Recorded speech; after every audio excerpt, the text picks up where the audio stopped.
Samantala, sisimulan na ng Department of Agriculture ang mass trial para sa bakuna kontra African Swine Fever. Kasunod na rin ito ng pangako ni Agriculture Secretary Francisco Chu Laurel na malapit nang maging available ang bakuna kontra ASF sa bansa. Sinabi ni DA spokesperson Asek Arnel de Mesa na popondohan ng kagawaran ang gagawing malawakang trial para sa ASF vaccine matapos po ang serye ng clinical trials kung saan ipinakitang epektibo ang bakuna para humaprotektahan ang mga baboy laban sa sakit.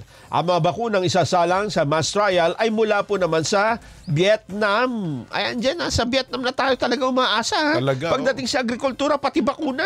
Talaga naman, oo. Kapag matagumpay ang mass trial, saka daw po ito sisimulang gamitin commercialization ng bakuna sa Pilipinas. Ayun. Na tinatarget ngayong taon. Maramihan na yan.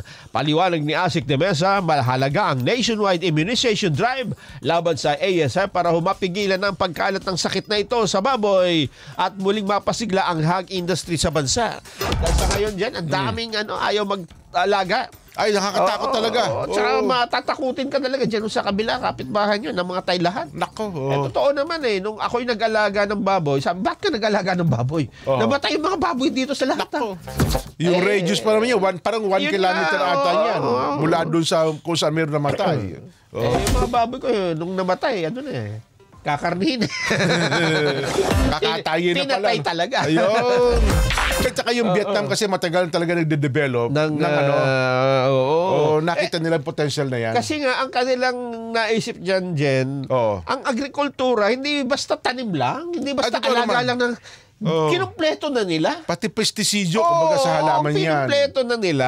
Bakuna kailangan yan. Sa atin kasi, yung mga basic, kinalimutan natin. Nando ka, advance ka kagad eh. Yun na nga. Hybrid rice ka, ganito ka, wala ka naman tubig.